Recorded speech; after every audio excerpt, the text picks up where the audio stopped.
كل الناس قالت لي مبروك انتي رايحة كندا، ولا حد سألني أنا عايزة أسافر أصلا. فجأة لقيت نفسي في جامعة جديدة، وعشان أنجح لازم أذاكر بال 12 ساعة، وكنت بذاكر عدد الساعات دي وأنا بعيط. وساعتها فهمت إن في قرارات ممكن تتاخد بدافع الحب وتغير في حياتنا سنين. القصة ما بدأتش بشنطة سفر ولا تذاكر طيران، القصة بدأت بقرار عائلي، قرار أب اللي كان عايز يأمن مصلحة ولاده لقدام ومستقبلهم، وده طبعا من حق أي أب. بس بالنسبة لبنت كان عندها 19 سنة ساعتها، كلمة مستقبل مضمون ده كانت بالنسبة لي معناها مستقبل مجهول.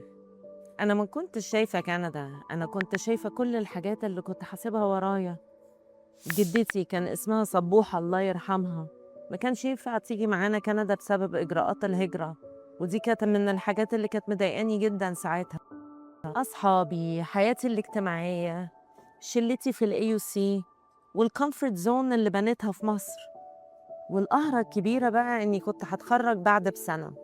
لقيت الجامعة في كندا طالبة مذاكرة سنة زيادة عن السنة اللي كنت هذاكرها في مصر، يعني بدل ما اتخرج بعد بسنة كنت هتخرج بعد بسنتين، وكمان هتخرج بعد صحابي في مصر بسنة كاملة من عمري في مكان أنا أصلا ما اخترتوش. وصلنا كندا والبيت كان جميل جدا، بس الواقع إن الدراسة كانت في حتة تانية خالص عن اللي كنت بذاكره في مصر.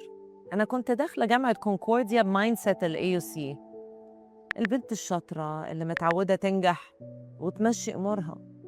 بس الصدمة إن مستوى المذاكرة هناك وكمية المذاكرة كانت في ليفل تاني خالص. والأول مرة في حياتي لقيت نفسي على وشك أسقط في كذا مادة، مش في مادة واحدة بس. حسيت إني مش ملاحقة ولوحدي، من غير السيفتي نت بتاعتي ولا الشلة اللي بتسندني وتذاكر معايا علشان أنجح. كان لازم أحط عدد ساعات مذاكرة مستحيلة. انتوا متخيلين 12 ساعة؟ 12 ساعة حبسة في أوضة، كتابة وقراية. وهنا بدأت مرحلة العياط، العياط من الضغط، من الخوف، ومن الوحشة لأهلي وصحابي والبلدي. أنا فاكرة ليلة من ليالي الشتاء في مونتريال، التلج بره مغطي كل حاجة والدنيا ضلمة وكئيبة. كنت قاعدة لوحدي في أوضتي وقدامي كتب وحاسة إني خلاص هسقط، مهما ذاكرت هسقط حتى لو ذاكرت ال 12 ساعة، وإن مفيش أي أمل مهما عملت إني أعدي. بالذات كان في مادتين كانوا مبهدليني في المذاكرة. في اللحظة دي الوجع والضغط كانوا أكبر من طاقتي، لدرجة إني فكرت بجد إني أستسلم. قلت خلاص هسيب كل حاجة وارجع مصر، ما كنتش عارفة ازاي بس ده كان تفكيري ساعتها، واخلص بقى من وجع الدماغ والمعافرة والبهدلة دي اللي أنا كنت حاسة بيها. فاكرة إن أنا وأنا ببص من الشباك على التلج بره كنت بقول لنفسي وأنا بعيط، أنا إيه اللي جابني هنا أصلا؟ وبعمل في نفسي كده ليه؟ كنت على شعرة من إني أرفع الراية البيضة. بس العياط ده ما كانش دلع، ده كان الحاجة اللي فوقتني إن المعادلة واضحة، يغرق يعوم. وأنا ما تعودتش إن أنا أغرق، فقررت إن أنا أعوم. من أكتر الحاجات اللي لاحظتها في الغربة إنها مش بتغير عنوانك وبس، دي بتغيرك أنت شخصياً، بتاخد منك نسخة قديمة وترجع لك حد جديد خالص أنت ما كنتش تعرف إنه موجود جواك أساساً. فجزء من التغيير اللي حصل لي إن أنا قررت إن أنا مش هستسلم وهعوم حتى لو كان الموج عالي. دوست على الوجع وعلى الزعل وعافرت في المواد دي بكل طاقتي علشان أعدي، ورفضت بالكامل إن أنا أسقط مهما حصل. وفي وسط المعمعة دي كمان قررت إن أنا هعمل حاجة جريئة عمري ما كنت هعملها لو كنت في مصر. قررت إن أنا لازم أنزل وأجرب أشتغل طالما كندا بتدي الفرصة دي، ليه لأ؟ طبعا كل اللي حواليا أحبطوني وقالوا لي يا بنتي البلد ما فيهاش شغل أصلا، مهما حاولتي مش هتقدري تلاقي حاجة، لأن اقتصاد كندا ساعتها بالذات في مونتريال كان صعب، وإن الواحد يلاقي بارت تايم جوب في الفترة دي كانت شبه مستحيلة. بس أنا ما سمعتش كلام حد، وقعدت أدور في صفحات الشغل اللي كانت في الجرايد. كلمت ساعتها أكتر من 100 شركة، أنا مش بهزر لما أقول لكم إن أنا كلمت أكتر من 100 شركة، ده فعليا. وفي الآخر لقيت شغلانة بارت تايم في برايفت بزنس، سكرتيرة، واشتغلتها في الويكندز.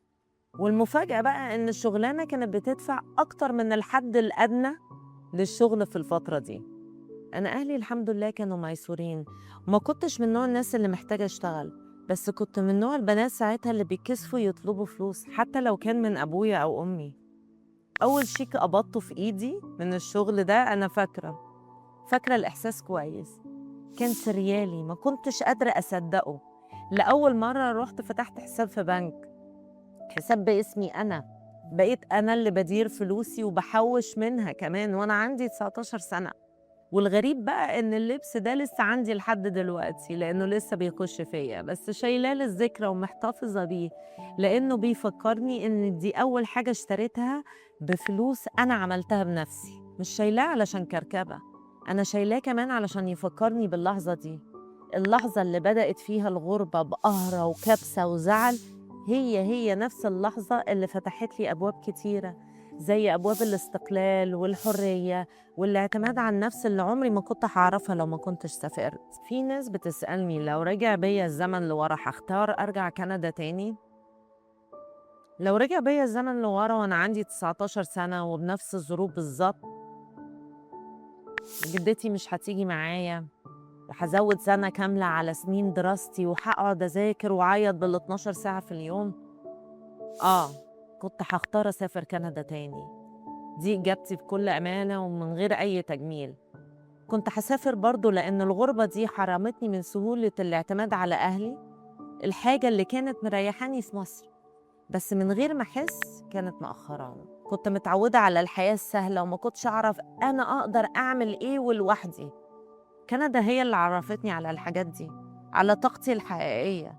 هناك شفت وفهمت إن مفيش حاجة اسمها أصلك بنت فمش هتقدري علشان مفيش مجال مفتوح في وشك. شفت إن البنت ممكن تاخد فرصتها وتثبت نفسها بشغلها وبتعبها من غير ما تستنى واسطة ولا حد يزقها هناك. اللي بيفرق بجد هو المجهود. طول ما الواحد بيجتهد وبيتعب على نفسه فرصته إنه يوصل بتكبر. ولما بدأت أعافر في الشغل وفي الدراسة بقيت أطلع بأفكار ومشاريع شخصية وأنفذها حتى لو الظروف كانت ضدي والاقتصاد واقع. نظرة أهلي وأصحابي اتغيرت بالكامل، واللحظة دي كانت غالية قوي عندي لأنهم فجأة بقوا كلهم شايفيني البنت اللي ب100 راجل، البنت اللي بتسند نفسها، اللي تتحط في أي مكان تعرف تظبطه وتمشي أمورها وتنجح. وفي وسط كل ده طلعت بأكبر فكرة ومبدأ في الحياة مكمل معايا لحد النهاردة. انت طول ما انت مركز على هدفك وعندك يقين من جواك انك هتوصل، بتبدأ تتعامل مع المشاكل والعقبات اللي في حياتك بشكل مختلف بالكامل، وبتشوف فرص ما كنتش شايفها، وبتفتح أبواب كنت فاكر إنها مقفولة. أنا شفت ده بعيني. كل مرة كنت بصدق فيها إني هعدي، إني هنجح، كنت بلاقي نفسي بكمل وبعافر وبواصل رغم كل اللي في السكة من عقبات أو من حاجات واقفة في طريقي. الظروف مهمة بس مش دايما بتبقى سهلة، إحنا بنستخدمها كشماعة وننسى إن أكبر فرق بيبدأ من جوانا إحنا شخصياً، من اللحظة اللي نصدق فيها إننا نقدر وبعدين نشتغل على الأساس ده. النهاردة وبعد كل السنين دي لما بتقابلني أي مشكلة أو بلاقي نفسي داخلة على حاجة جديدة وخايفة منها، ساعات بفتكر البنت اللي كانت قاعدة في أوضة صغيرة في عز تلج مونتريال وبتعيط، ودلوقتي ببص لورا وأضحك لأن لو البنت دي عرفت تعدي كل اللي عدت بيه لوحدها، يبقى أنا النهاردة أقدر أعدي وأمر بأي حاجة. وأبويا عمره ما كان عايز يوجعني، هو كان شايف المستقبل والأمان وأنا كنت شايفة الوجع والغربة. النهاردة أنا بقيت شايفة هو كان شايف إيه ساعتها، واكتشفت إن الإنسان فينا أقوى بكتير من النسخة الضعيفة اللي هو متعود يعيش بيها جوه منطقة الأمان بتاعته. الرحلة دي علمتني إن السفر مش مجرد تذكرة أو بلد جديدة بنروحها، السفر هو المراية اللي بتوريك حقيقتك وتطلع من جواك شخص ما كنتش هتقابله أبداً لو فضلت في مكانك. ولو حد سألني النهاردة أختار إيه، مش هقوله أختار الطريق السهل ومش هقوله أختار الطريق الصعب، هقوله اعرف إن كل اختيار ليه تمن، بس ساعات التمن هو اللي بيبني الإنسان اللي هتبقى عليه. عشان كده لكل حد حاسس النهاردة إنه مجبر على مسار ما اختاروش، كلية ما كانش عايزها، شغلانة مش شبهه، أو سفرية مفروضة عليه بدافع الحب والخوف من أهله زي اللي حصل معايا أو بدافع الظروف. عايزة أقولك ما تخافش من المجهول.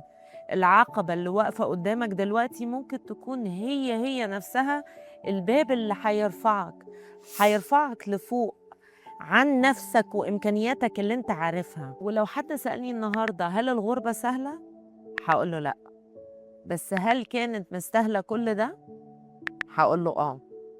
مش عشان كندا ومش عشان الباسبور ولا علشان الشهادات ولا حتى علشان الشغل، لكن عشان البنت اللي سافرت يومها رجعت إنسانة تانية خالص، أقوى وأوعى، وعارفة إنها مهما الدنيا حطتها في مواقف وفي أي مكان جديد هتعرف تبدأ من أول وجديد.